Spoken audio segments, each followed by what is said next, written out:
Bom dia, hoje é sexta breja, se beber não dirija, e é um dia em que nós temos que analisar o grande pontapé no traseiro que todos nós, cidadãos brasileiros honestos, que pagamos impostos e cumprimos a lei, recebemos do Supremo Tribunal Federal. Ao decidir por 6-5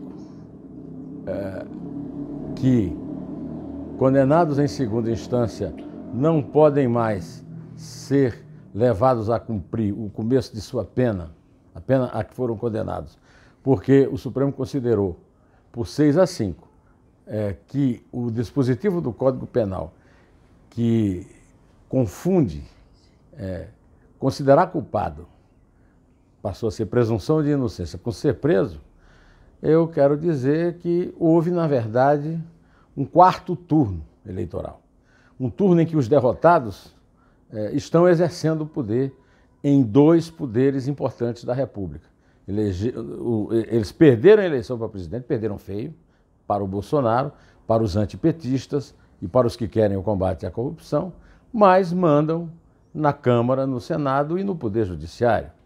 Essa ação de inconstitucionalidade, ou melhor, de esclarecimento de constitucionalidade, que foi movida pelo PCdoB, um partido que não conseguirá sobreviver na hora que se adotar o que tem que ser adotado, que é a cláusula de barreira, para evitar essa promiscuidade partidária do Brasil, já foi decidido pelo Supremo e não cumprem, mais uma dessas coisas absurdas do Brasil, né? O PCdoB, através do advogado, que foi o advogado-geral da Dilma e ministro da Justiça do Lula, e as associações de advogados granfinos e alguns advogados públicos desocupados, porque somente desocupado pode se associar aos advogados granfinos, porque eles são advogados públicos, né?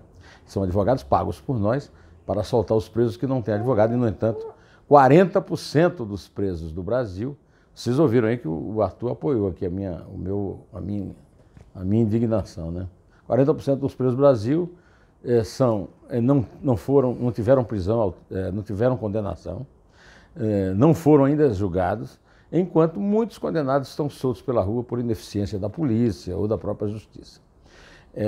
O Supremo Tribunal Federal assumiu a posição de atender aos interesses dessa gente. A esquerda que perdeu a eleição, dando um pontapé no traseiro do eleitor, né, o Supremo, né, através da esquerda, os bandidos do Centrão, os chefões das organizações partidárias criminosas e os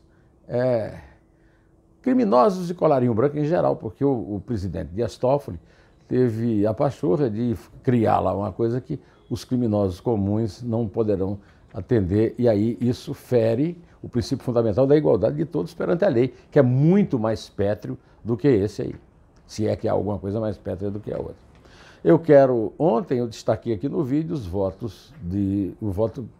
basicamente o voto de Gilmar Mendes. Hoje eu quero me referir em primeiro lugar ao voto do Dias Toffoli, que foi considerado, regra geral, a coisa mais absurda e surrealista dos últimos anos. Por exemplo, ele citou o caso, leu uma reportagem inteira a respeito do caso do incêndio da Boate Kiss em Santa Maria, no Rio Grande do Sul. Não tem nada a ver com isso, né? E deu outros exemplos absurdos, ninguém entendeu o voto dele. Inclusive, um dos ministros que estava presente disparou tweets a respeito disso. Eu não estou entendendo nada, qualquer coisa que o valha. Eu vi também, não cheguei a ver o voto do Celso de Mello, afinal de contas estava prometido um voto de 100 páginas, né? E eu não aguento mais aquela lorota do Celso de Mello, até porque eu concordo com o que escreveu sobre ele no livro Código da Vida, o doutor Saulo Ramos, que o pôs lá no Supremo, embora, por respeito a você e a sua família, eu não digo qual foi a opinião que o doutor Saulo Ramos deu quando ele começou a sua atuação como ministro da Justiça, ou como membro do Supremo Tribunal Federal. Eu li no portal do Estadão que ele chegou a declarar que só países autoritários prendem antes da segunda instância. Isso é mentira. É uma mentira que eu vou mais na frente contextualizar usando uma conversa da Raquel Dodge, ex-procuradora da República, com a minha colega Eliane Cantanhede. Voltaremos a ela quando chegar essa ocasião. E, por enquanto, eu quero dizer que eu estou aqui desolado como cidadão, mas da mesma forma que a Gleisi Hoffmann, na comemoração do PT, disse que a luta continua, eu também digo, a luta continua. Só que a nossa luta é a seguinte, esse voto é tão absurdo que ele é um canto do cisne dessa República dos Corruptos apoiada pelo Supremo e pelo Congresso. Mas nós continuaremos lutando. Dependemos basicamente do Bolsonaro. Se ele mantiver o que tem dito que vai mandar para o Supremo o André Mendonça, seu advogado-geral da União, ele vai manter o poder desse Dias Toffoli, um advogadinho do PT, e isso contraria a principal promessa campanha dele, dos antipetistas que votaram nele por causa da promessa que ele combateria a corrupção e prestigiaria a Lava Jato. Eu não concordo com essa história, a Lava Jato acabou, a medida do Supremo é contra a Lava Jato. Não, a medida do Supremo é contra o cidadão honesto do Brasil, é a favor dos bandidos. Pois bem, como eu já lhes disse, eu tenho alguns gurus, o Zé Paulo Cavalcante, o Modesto Carvalhosa e o juiz Walter Maierovitch. O juiz Walter Maierovitch faz um comentário, tem uma coluna na rádio da CBN. E a coluna dele de hoje, conversando com Milton Jungmann, é simplesmente antológica. Em primeiro lugar, ele destacou, esse voto do Toffoli, lembrando que o Toffoli não tem saber jurídico nenhum, que é uma das condições para ir para o Supremo, de vez que foi reprovado em 2 concursos para a magistratura em primeira instância. Eu sempre repito isso, porque isso é óbvio, mas dito pelo Walter Maierovitch, a coisa ganha a figura. Outra coisa que o Walter Maierovitch chamou atenção, isso desde ontem, logo depois do voto do Gilmar Mendes, antes de eu gravar, eu até citei aqui a observação que ele fez sem citá-lo, uma injustiça minha, mas a observação que ele fez sobre o absurdo que é o Gilmar Mendes ficar mentindo, atacando pessoas em votos, contando coisa que não tem nada a ver, No caso, vítimas dele foram, nesse voto específico, Modesto Carvalhosa, na entrevista que ele deu ao Pedro Bial, também a procuradora da República, que acaba de ser promovida para ser procuradora do Tribunal Regional Federal da 4ª Região em Porto Alegre, também a Danelon.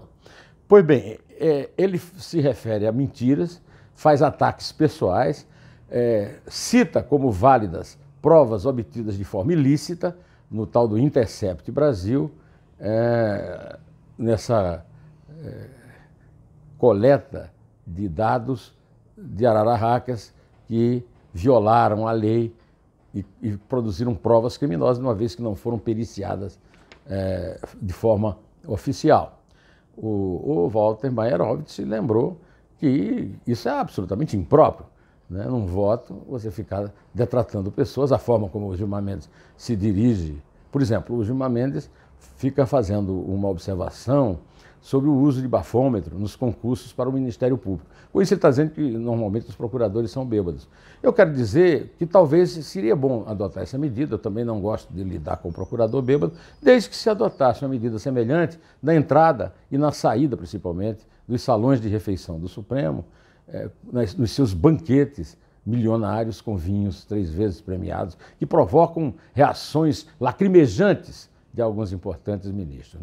Pois então, o doutor Walter Maierovitch discorda da intervenção do Congresso, porque diz que a cláusula é pétrea, não pode mexer. Essa cláusula que eles disseram que o Código Penal não permite a prisão até o trânsito em julgado. Essa questão foi absolutamente renegada, vamos dizer assim, porque cada um tem o direito à sua opinião. Eu já lhes disse que eu tenho muito respeito pelo Dr. Walter, não concordo absolutamente com tudo que ele diz, mas não tenho autoridade para discutir se é cláusula pétrea ou não. O que eu tenho autoridade para dizer é que o Congresso está cheio de suspeito e dificilmente votariam um projeto de emenda constitucional para derrubar essa medida do Supremo por isso, porque são todos suspeitos, assustados, condenados ou processados ou condenados. Pois é, mas hoje cedo, ouvindo a minha colega Eliane Cantanhede no jornal Eldorado, no qual eu também atuo, ela fala lá de 9 a 9h30, respondendo a ouvintes, ela contou que teve um almoço com Raquel Dodge, que normalmente é uma pessoa muito recatada, mas a Raquel Dodge a Raquel Dodge disse a ela, e ela reproduziu em sua coluna no Estadão, que o Supremo jamais poderia ter admitido a prisão após a condenação em segunda instância,